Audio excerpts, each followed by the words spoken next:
AP ప్రభుత్వం కీలక నిర్ణయం తీసుకుంది. రాష్ట్రంలో ఉండే కరువు పరిస్థితులపై కేంద్ర బృందానికి నివేదిక అందించింది. అలాగే రాష్ట్ర రైతాంగాన్ని ఆదుకునే చర్యలు చేపట్టాలని కేంద్రానికి రెవెన్యూ శాఖ స్పెషల్ సీఎస్ విజ్ఞప్తి చేశారు. తక్షణ సాయంగా 152 కోట్లు విడుదల చేయాలని కోరినట్లు ఆర్పీ సిసోడియా వెల్లడించారు.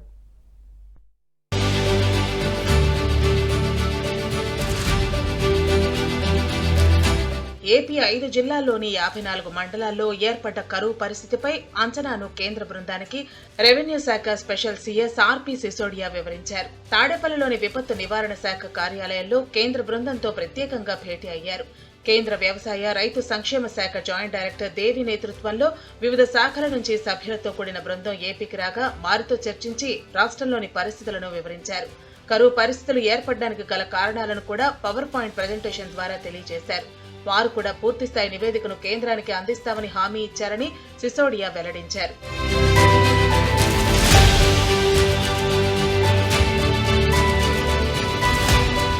ఇదిలా ఉంటే రైతులను ఆదుకునేందుకు తక్షణ సాయంగా 152 కోట్ల రూపాయలను విడుదల చేయాలని కోరినట్టు ఆర్పీ సిసోడియా తెలిపారు. వ్యవసాయ శాఖకు 90.62 కోట్లు, గ్రామీణ నీటిపారుదల శాఖలో జరిగిన నష్టానికి 78 లక్షలు, అర్బన్ వాటర్ సప్లైకి 4.89 కోట్లు, పశుసంవర్ధక శాఖకు 55.47 కోట్ల చొప్పున తక్షణ సాయం చేయాలని కోరారు.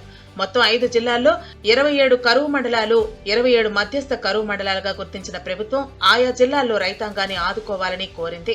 అన్నమయ్య జిల్లాలో 19, చిత్తూరులో 16, శ్రీ సత్యసాయిలో 10, అనంతపురంలో 7, కర్నూలులో 2 మండలాలను కరువు పీడిత మండలాలుగా ఏపీ ప్రభుత్వం ఇప్పటికే ప్రకటించింది. మరోవైపు రాష్ట్ర ప్రభుత్వం కూడా కరువు నివారణ చర్యలను చేపట్టింది. 16.67 కోట్ల వ్యయంతో 1,00,000 మంది రైతులకు 80% సబ్సిడీపై విత్తనాలు అందించారు.